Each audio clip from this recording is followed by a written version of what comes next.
What we're seeing is not new.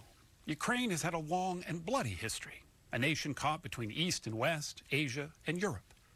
We have a history lesson from Rocca, and then I'll have more on Russian leader Vladimir Putin. Since its independence in 1991, Ukraine has made many hard-earned gains and tried to lose at least one little thing.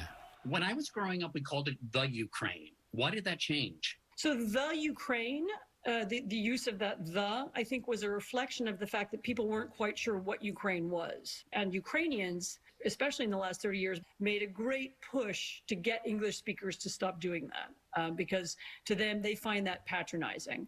Pulitzer Prize-winning historian Anne Applebaum has written extensively about Russia and Ukraine. It's Ukraine, it's a country, it has its own state now. It's not the Ukraine any more than you would say the Russia or the Germany or the France. Not according to Russia's President Vladimir Putin. The stable state hasn't been built in Ukraine. Who all but denies that Ukraine is its own country. It is an inherent part of our own history, culture, spiritual space. Russia and the country it often calls its little brother can claim common parentage way back. In the late Middle Ages, there was a civilization called Kievan Rus, based in Kiev. Both Russia and Ukraine trace their origins back to that state. That civilization is said to have been founded in the 9th century by Vikings. But it's, of course, many centuries ago, and much has happened since then. In that sense, the Vikings also had a role in the creation of England and the coasts of France, and it's a very long time ago. So that if the Vikings today claimed ownership over France, it would be kind of a dubious claim.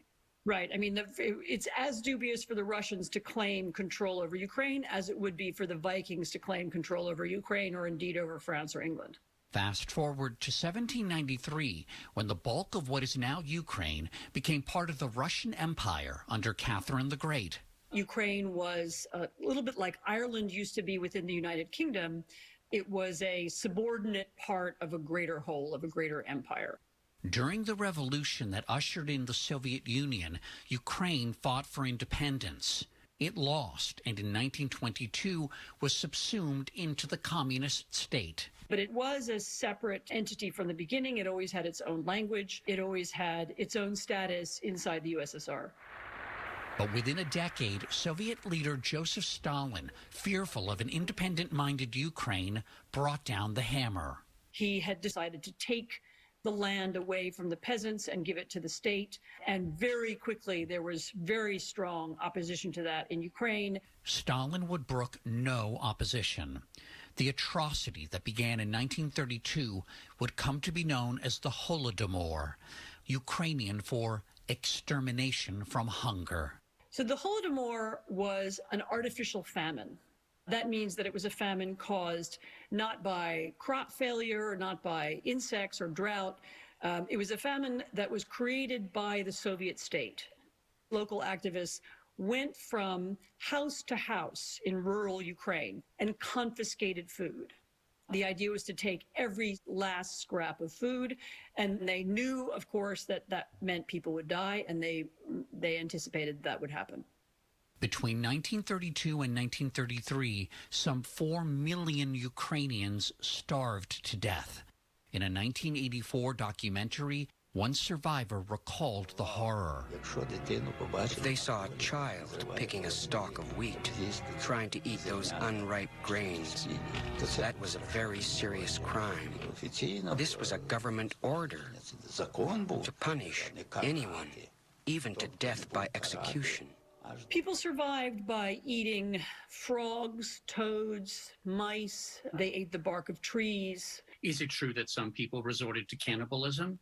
Yes, it was actually recorded by the authorities at the time. And of course, that means that in Moscow, people knew that there was cannibalism in Ukraine, yes. A second wave of Stalinist terror involved the arrest and murder of Ukrainian intellectuals, artists, even writers of dictionaries. And is it right that they eliminated a letter from the Ukrainian alphabet? Yes, they changed the way the language was written so that it would be more similar to Russian. You know, you've mentioned so many horrific details. That detail I find so humiliating to take the language and expunge a letter. The attempt to eliminate Ukrainianness and the sense of a separate identity and the sense of nationhood has really been a Russian policy since the 19th century. It was a Tsarist policy, later it was Stalin's policy, and now it's Putin's policy.